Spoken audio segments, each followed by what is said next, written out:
नमस्कार. श्री स्वामी समर्थ. जय जय स्वामी समर्थ. माझ्या माता आणि भगिनींनो आणि भावांनो, तुम्ही कसे आहात?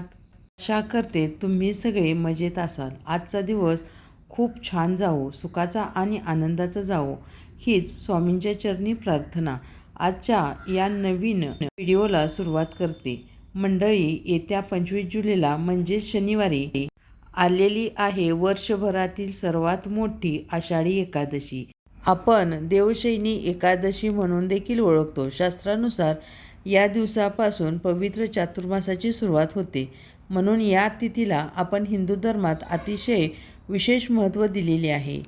या व्हिडिओमध्ये या माहितीमध्ये विशेष असा प्रभावशाली चमत्कारिक उपाय मी सांगणार आहे. या एकादशीला जर तुम्ही काही कारणाने उपवास नाही करणे शक्य झाले तरी चालेल, पण गोमातेला म्हणजेच आपल्या गायीला ही वस्तू आवर्जून खाऊ घाला. यामुळे आपल्या घरातील गरिबी, पैशाची चणचण आणि सर्वात मोठी दूर होऊ शकते. 7 पिढ्यांचे दारिद्र्य देखील नष्ट होऊ शकते. तुमच्या कितीही कठीण इच्छा असतील तर या ताबडतोब पूर्ण होतील. हा उपाय करणे खूप महत्त्वाचं आहे. हा व्हिडिओ ही माहिती संपूर्ण ऐका. स्किप न करता शेवटपर्यंत ऐका, म्हणजे तुम्हाला संपूर्ण माहिती मिळेल. एकादशी करणे जर शक्य नसेल तर मग काय करायचे आहे ते आपल्या आरोग्यावरती अवलंबून असते. मग ते आरोग्याच्या कारणामुळे असेल, आर्थिक प्रवास असेल किंवा कोणतीही अडचण असेल तर अजिबात घाबरू नका आणि काळजी करू नका. मनात कोणतीही शंका ठेवू नका, कारण आपली विठू माऊली, आपले स्वामी माऊली फक्त आपल्यांना आशीर्वाद देणार आहेत. या दिवशी आपण उपवास करण्यापेक्षा या दिवशी आपण नामस्मरण आणि सेवा केल्याने जास्त फळ देखील प्राप्त होते. हा उपाय करताना जास्त कष्ट देखील लागणार नाहीत. हा उपाय फक्त 10 मिनिटांमध्ये होणार आहे आणि अगदी तुमच्या घरातील साहित्यातून हा उपाय होणार आहे. आषाढी एकादशीच्या या मुहूर्तावर गायीला खाऊ घाला ही एक वस्तू शास्त्रामध्ये आणि आपल्या पुरातनमध्ये स्पष्ट सांगितलेले आहे की हा उपाय जर तुम्ही पूर्ण श्रद्धेने आणि विश्वासाने केला तर तुमच्या 7 पिढ्यांचे दारिद्र्य दूर होईल.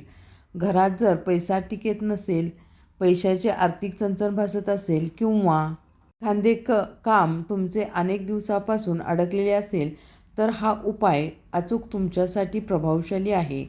अगदी तुमचे काम कोणतेही अकडलेले असो, एका रात्रीमध्ये मार्गी लागतील. हा एवढा प्रभावशाली उपाय असेल. तुमची कितीही कठीण मोठी इच्छा असू दे, नोकरीबद्दल असो, व्यवसायाबद्दल असो किंवा मुलांच्या आर्थिक प्रगतीबद्दल असो किंवा आजारपणाबद्दल असो, ही आपण ती अगदी काही दिवसातच पूर्ण होते. तुमचे नशीब सोन्यासारखे चमकू लागेल. हा उपाय नेमका कसा करायचा आहे, देवघरामध्ये कोणती तयारी करायची आहे, गोमातेला ती कोणती वस्तू कोणत्या वेळेमध्ये आणि कशी भरवायची आहे, याबद्दल सविस्तर माहिती मी तुम्हाला पुढे सांगणार आहे. माहिती तुम्ही स्किप न करता शेवटपर्यंत ऐका, कारण अर्धवट माहिती आणि अर्धवट केलेला उपाय याचे पूर्ण फळ मिळत नाही. याआधी तुम्ही या चॅनलवरती नवीन असाल तर या चॅनलला लाईक करा, शेअर करा, सबस्क्राईब करा आणि बेल आयकॉनची घंटी दाबायला विसरू नका, जेणेकरून जी पण माहिती व्हिडिओ आम्ही अपलोड करेन त्याची नोटिफिकेशन सर्वात आधी तुम्हाला मिळेल. त्यासाठी या चॅनलला लाईक करा, सबस्क्राईब करा आणि बेल आयकॉनची घंटी दाबा. कमेंट बॉक्समध्ये श्री स्वामी समर्थ आणि ओम नमः शिवाय लिहायला अजिबात विसरू नका. तुमच्या एका कमेंटमुळे भगवान विष्णूंचा आशीर्वाद तुमच्या पाठीशी सदैव राहणार आहे. 25 जुलै आषाढी एकादशीला जर काही कारणामुळे तुम्हाला उपवास करणे शक्य नसेल तरीही चालेल, पण गोमातेला म्हणजेच आपल्या गायीला ही एक वस्तू आवर्जून खाऊ घाला. यामुळे तुमच्या सर्व अडचणी तुम्हाच्या मार्गी लागतील. सर्व अडचणीतून मार्ग मिळेल. एका रात्रीत तुमचे सोन्यासारखे दिवस येतील.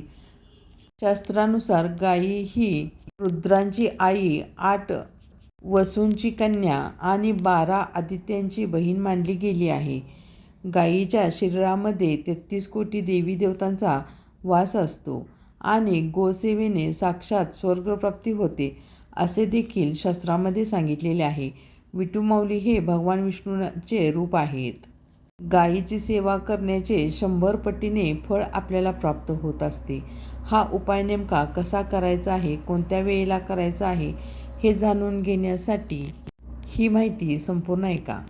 आता हा उपाय करण्यासाठी आपल्याला सकाळी उठल्यापासून देवघरामध्ये नेमकी कोणती तयारी करायची आहे ते अगदी सोप्या भाषेत समजून घेऊया. दिवसाची सुरुवात आणि कृतज्ञता एकादशीच्या दिवशी सर्वात आधी तुम्हाला सकाळी लवकर उठायचे आहे. सूर्योदयापूर्वी उठला तर अतिशय उत्तम. उठल्या उठल्या अंथरुणावर असतानाच आपले दोन्ही हात जोडून सर्वात आधी त्या भगवंताचे आणि स्वामी माऊलीचे मनापासून आभार मानायचे आहेत. आपल्याला आजचा हा पवित्र दिवस, सुंदर दिवस जाण्यासाठी मनातल्या सर्व गोष्टी विठुरायांना सांगायच्या आहेत आणि विठुरायांचे, माऊलींचे स्मरण करायचे आहे. आपण स्वच्छ सुशोभित व्हायचे आहे. आंघोळीमध्ये, चमत्कारिक स्नानामध्ये आपण एक विशेष असा उपाय करायचा आहे. आंघोळीच्या स्नानामध्ये आपण हळद, मीठ आवर्जून घालायचे आहे. आंघोळीच्या पाण्यामध्ये हळद घातल्याने लक्ष्मीची कृपा प्राप्त होते. लक्ष्मीचे स्वरूप देखील हळदीला प्राप्त असते. आणि मीठ घातल्याने आपल्या भोवती जी नकारात्मक शक्ती असते ती निघून जाण्यासाठी मिठाचा वापर करायचा आहे. थोडेसे गंगाजल असेल तरी घातले तरी चालते. गंगाजल नसेल तर गुलाब पाणी वापरावे. आपल्या शरीरावरील आणि मनावरील नकारात्मक ऊर्जा, आळस, दोष संपूर्ण नष्ट होतात आणि शरीराभोवती एक सकारात्मक कवच तयार होते. स्नान झाल्यानंतर स्वच्छ कपडे परिधान करावेत. शक्य असल्यास या दिवशी पिवळी कपडे किंवा पांढऱ्या रंगाचे कपडे घालावेत, कारण पिवळा रंग हा भगवान विष्णूंना अतिशय प्रिय आहे. देवघरातील विधी आणि प्रसन्नाचे वातावरण असावे. स्वच्छ कपडे घालून आपल्याला देवघरापाशी यायचे आहे. आपल्याला देवघरामध्ये भगवान विष्णूंची मूर्ती किंवा प्रतिमा असेल, विठुमाऊलींची असेल किंवा बाळकृष्णांची असेल किंवा आपल्याला श्री स्वामी समर्थांची मूर्ती असेल तरीसुद्धा चालते, कारण हे सर्व एका हरींचे रूप आहे. देवघरांना स्वच्छ करायचे आहे. आपल्याकडे कोणती मूर्ती असतील त्या मूर्तींना अभिषेक करावा. त्यानंतर भगवान विष्णूंना, स्वामींना अत्यंत प्रिय असलेली पिवळी फुले अर्पण करावीत. विष्णूंच्या पूजेत तुळशीपात्राला सर्वात जास्त महत्त्व आहे, म्हणून तुळशीचे पान या दिवशी आवर्जून वाहावे. या दिवशी देवांना पिवळ्या रंगाचा नैवेद्य दाखवायचा असतो.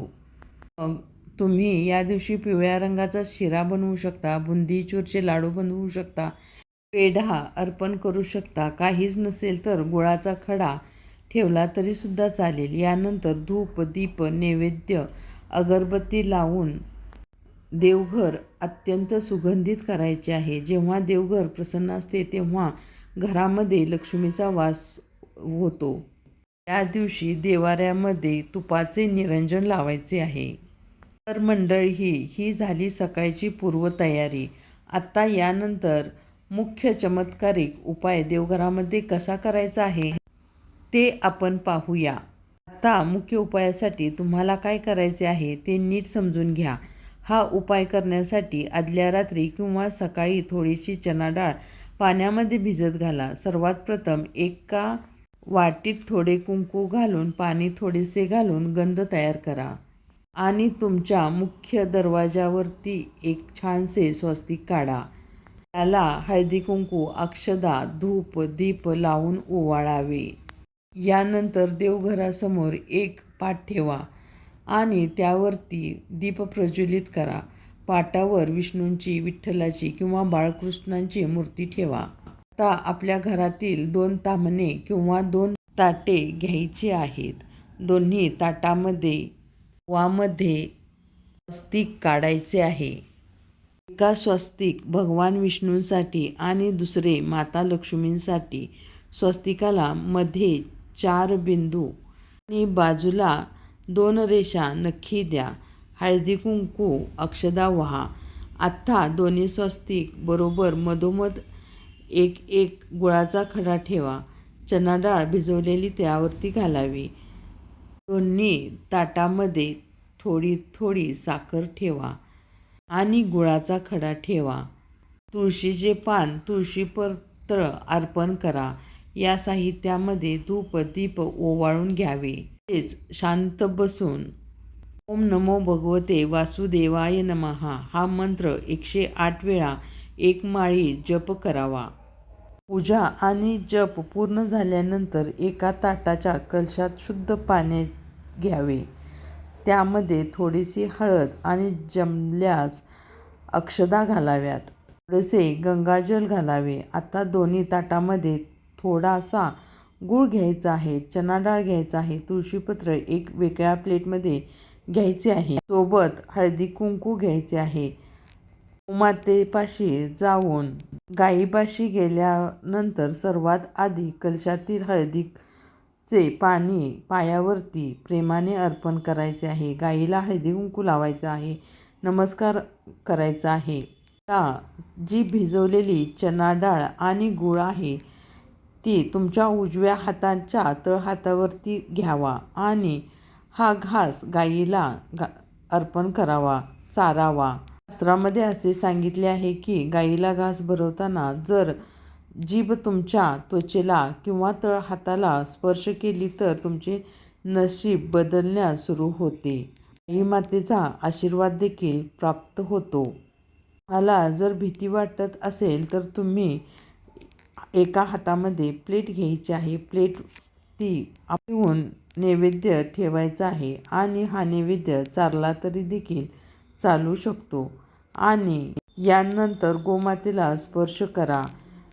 गाई मातेला 11 प्रदक्षिणा घालाव्यात आणि ओम नमो भगवते वासुदेवाय नमः हा मंत्र आपण म्हणायचा आहे. गाईला प्रदक्षिणा घातल्याने संपूर्ण पृथ्वी प्रदक्षिणाचे पुण्य प्राप्त होते. तिथून निघताना गोमातेच्या पायाखालची थोडीशी माती धूळ आणायची आहे. कागदात घेऊन आले तरी देखील चालेल. ही माती आपण आपल्या तिजोरीमध्ये किंवा देवघरामध्ये पुडी बांधून ठेवावी. यामुळे घरातील वास्तुदोष, पितृदोष किंवा कोणतीही नकारात्मक ऊर्जा असेल तर ती घरातून निघून जाण्यासाठी मदत होते आणि आपले पवित्र होते. तर माझ्या लाडक्या बंधू आणि भगिनींनो, आषाढी एकादशीला हा चणा डाळ आणि गुळाचा उपाय नक्की करा आणि तुम्हाला हा उपाय अत्यंत साधा आणि सोपा वाटत असेल पण यामध्ये मातेची सेवा आणि विठू माऊलीची सेवा केल्याचे पुण्य प्राप्त होते आणि त्यांचा आशीर्वाद देखील प्राप्त होतो. हा उपाय केल्याने पैशाची कमतरता कधीही भासत नाही. म्हणून हा उपाय आपण 25 जुलैला पूर्ण श्रद्धेने आणि मनापासून विश्वासाने करायचे आहे. ज्याचे फळ आपल्याला नक्कीच चांगले मिळणार आहेत. आपल्या मनातील सर्व इच्छा पूर्ण होणार आहेत. त्या इच्छा पूर्ण करण्यासाठी श्री स्वामी समर्थ महाराज विठू माऊली नक्कीच आपल्याला मदत करतील. हा आपला विश्वास असणे खूप गरजेचे आहे. हा उपाय तुम्ही नक्की करायचा आहे आणि तुमच्या आयुष्यामध्ये कोणता बदल घडतो ते कमेंटमध्ये नक्की सांगायचे आहे.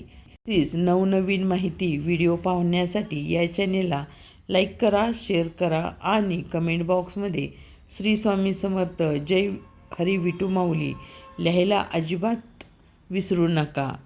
जर तुम्हाला आजची माहिती थोडी जरी आवडली असेल तर तुमच्या मित्रमैत्रिणीसोबत आणि नातेवाईकासोबत शेअर करा, जेणेकरून त्यांनाही या माहितीचा उपयोग होईल आणि हा उपाय केल्याने त्यांच्याही घरातील निगेटिव्हिटी निघून जातील, त्यांचे आयुष्य सुखकर होण्यास मदत होईल. या चॅनेलवरती तुम्ही नवीन असाल तर लाईक करा, शेअर करा, सबस्क्राईब करा. हा संपूर्ण व्हिडिओ ऐकल्याबद्दल धन्यवाद.